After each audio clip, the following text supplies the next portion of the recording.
Guys, there really are going to be empty shelves and goods we cannot get within the next couple of weeks, and it's only going to get worse over the coming months. Here's the deal. The last ships from China are arriving in the coming days. They're not going to be sending anymore. They're not. And other countries have already said, hey, we're not going to send medical supplies. So now we're looking at potentially hospitals going back to COVID era protocols of postponing or no elective procedures at all because they need to prioritize medications and equipment for the most critically ill patients. Rationing care. And it angers me because this is completely avoidable and completely self-inflicted, and it's going to hurt those who can least stand any suffering, the poorest and the sickest among us. And as a person with a human soul, that bothers me. And I'm doing what I can for myself and my family. If you are able to pick up some extra staples like flour or boxes of cereal, canned goods, rice, dry beans, household cleaners, some over-the-counter medications, just to have like cold meds, Tylenol, Advil, things like that. Do it if you can.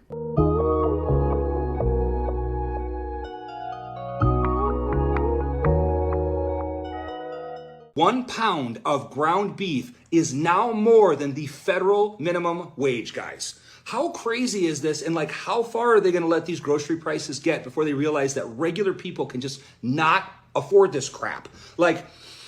Right now, let's do a comparison. Let's use a couple big chains at where I live. I'm on the West Coast. So we've got Albertsons, we've got Vons, we've got Stater Brothers, which I think is kind of like a West Coast thing. All of those are about twice the price of an Aldi, a Walmart, a Winco, a Safeco, or a Heb, or a Food for Less if you have that. So I will tell you that of all the places that I'm shopping right now, Aldi happens to be my favorite. And no, they don't have everything. And Aldi is like the great value brand at Walmart. That's all they have in the whole store is the Aldi brand. So there's not as much selection, but I like a lot of the stuff that they have there. So I did a price comparison out here. Stater Brothers, which is down the street from me, has amazing butcher department. The meat department is great. So I went and bought my weekly groceries there, $240. Aldi should always be your first go-to. Get what you can at Aldi, then get everything else at other stores. You got to count Walmart out. Walmart's meat is not even safe to eat. They've been exposed. You might not want to get nothing from Walmart as far as meat goes. What up, though? If anybody wondering why all these restaurants, fast food chains went out of business and filing bankruptcy, let me tell you something. They're getting paid to close all those restaurants. They're getting paid to close all those chain restaurants and fast food places. You know why? If they close close to 2,000 fast food places in the United States, guess what the people are going to have to do?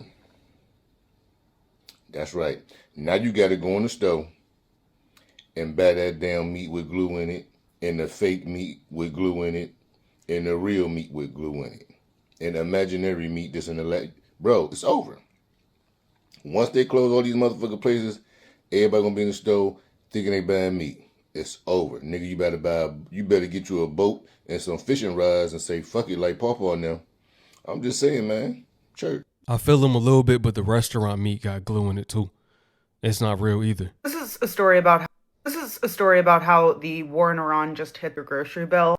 You've heard about the oil prices, gas prices, but the one that not many people are talking about because it broke today is that the Iran war also just locked in a global food crisis. So enjoy your sweet green while it lasts. Best part is it doesn't actually matter when the war ends. The Strait of Hormuz, the shipping channel that Iran has been choking since the war started 3 weeks ago, 3 long weeks, it doesn't just carry oil. It carries 43% of the world's seaborne urea exports, nearly half of global sulfur, over a quarter of traded ammonia. These are all fertilizers, or the stuff that makes food grow.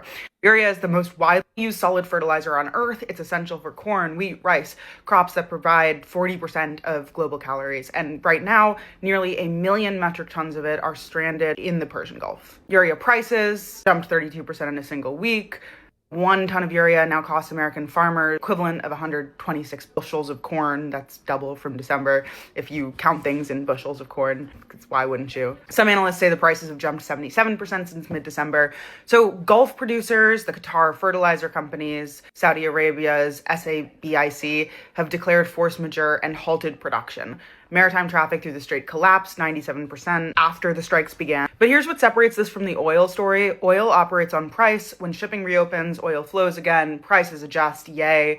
Fertilizer operates on a calendar, however. So farmers order in March to apply in April and May. Crops that don't get fertilized during the spring planting window don't produce food in September. Things don't just emerge from Whole Foods when you want them. So there's no real catching up. The biological clock doesn't care about ceasefire negotiations. Nobody built a backup for the global food supply chain. G7 countries maintain strategic oil reserves, but nobody maintains strategic fertilizer reserve. Brazil imports 80% of its fertilizers. Its top suppliers are in the Gulf. Oil was the first order effect of this war. Energy prices are second, but food is third.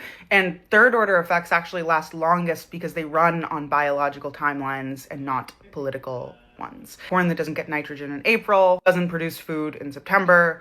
The soybeans that don't get phosphate don't feed livestock in December, etc. Even if we get ceasefire tomorrow, and today Iran's president actually called for one, the fertilizer that's been sitting in the Persian Gulf for 3 weeks is not arriving in time for spring planting. The war can end, but the food crisis is already planted. Does this sound like the third seal?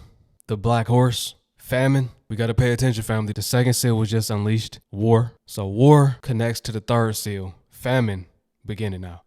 Food shortage. You see how it all connects now. Discern the times, y'all. Discern the times. If you don't grow your own food and control your own food, you depend on the system. The system is collapsing.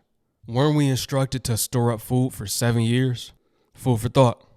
No pun intended. I'm a seventh generation farmer. Here in Ray County, about 30 miles east of Kansas City. I farm corn, soybeans, wheat, and I've done some alfalfa in the past. I don't have alfalfa right now. It's a family farming operation. The whole operation consists of about 5,000 acres. We've seen a steady increase of input prices over the last several years. The margins get smaller and smaller. We really don't know what the prices are going to do. It does depend on how long this conflict keeps going and if ships and containers can start to move through the Straits of Hormuz. Iran just stranded 1 million tons of fertilizer, and most people have no idea what this means for their wallets. The next hit is coming, and you'll feel it more than rising gas prices. I'm about to break down exactly what is happening and what you can do about it before it's too late. The grocery prices you are seeing right now are a lie, not because someone is cheating you, but because what you pay today reflects crops planted 6 months ago when fertilizer was still flowing. That is not the case anymore. And you have about 30 days before your grocery bill starts showing you the truth. On March 10th, 2026, Iran formally closed the Strait of Hormuz to vessels associated with the United States and Israel. The Strait of Hormuz is a narrow stretch of water between Iran and Oman. 1/5 of the world's oil moves through it every day. You heard about the gas price, $3.84 a gallon and climbing. That part made the news. What did not make the news is the fertilizer. 50% of the world's urea and sulfur exports move through that same strait. Not some of it, half of it. Urea and sulfur are not obscure chemicals. They are the primary ingredients in the fertilizer that grows the food you eat. Here is how the chain works. Natural gas gets processed into ammonia. Ammonia becomes urea. Urea goes into the ground before planting season. Without it, farmers plant less. Some plant nothing at all. Natural gas prices are up 34% since the Iran war started on February 28th. The Gulf region, which is now effectively closed, is one of the world's largest fertilizer export corridors. The supply is stranded. And here is the timing problem that most people are completely missing. The United States spring planting season runs April through June. Farmers do not order fertilizer in April. They order it now. They order it in March. The window to get fertilizer in the ground before planting season starts is open right now, and it is closing fast. A farmer in Decatur, Illinois named Rob Schaffer told AgWeb on March 14th that he has been waiting 3 weeks for a urea delivery that was supposed to arrive in late February. His supplier told him 4 to 6 more weeks minimum. He has 400 acres ready to plant. He is not planting. And you can be very sure that he is not alone. The crops most affected are corn, soybeans, and wheat. These are not niche crops. Corn is in your cooking oil, your cereal, your chicken feed, your beef feed, your high fructose corn syrup. Soybeans are in your cooking oil, your tofu, your livestock feed. Wheat is your bread, your pasta, your flour. If fertilizer does not reach these crops in the next 30 days, the fall harvest comes in short. Prices spike in November and December and into 2027. This is not speculation. The mechanism is already running. In 2022, when Russia invaded Ukraine, fertilizer prices spiked 300% in 6 months. Grocery prices followed 4 to 6 months later. The Fertilizer Institute, the industry's own trade group, not a conspiracy website, confirmed the supply chain damage at the time. We are watching the same sequence start again, except this time the Strait of Hormuz is closed on top of the existing pressure. The Fertilizer Institute has confirmed that 50% of global urea and sulfur exports move through the strait. Diesel prices have hit $5.04 per gallon, ciphering what's the highest since 2022. And over $8.21 in California. But listen to one thing, right? So there won't be a harvest. The harvest that they were expecting will not happen. And we're still questioning how long the war will last. We really don't know. It could last years. We really don't know. We're expecting liar Trump to tell us when it's going to end, right? Well, I'm not. But the world, they believe what he said. But it's not close to being over, even though he's saying it's close to being over. More attacks are popping off. More countries getting involved. Gas prices are through the roof. Now look, food. Expect food shortages. If y'all been watching the channel long enough, y'all know I've been talking about that.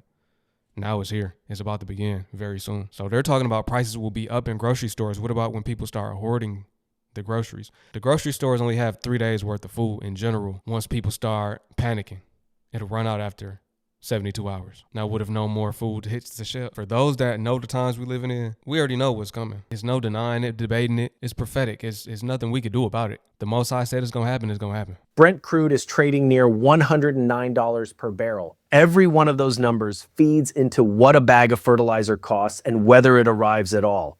By June, the USDA will start revising yield estimates downward.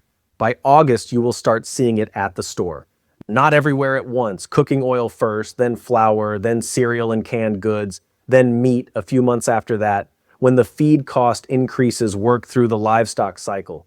The 30 days that matter most for your grocery bill are not the 30 days after prices spike.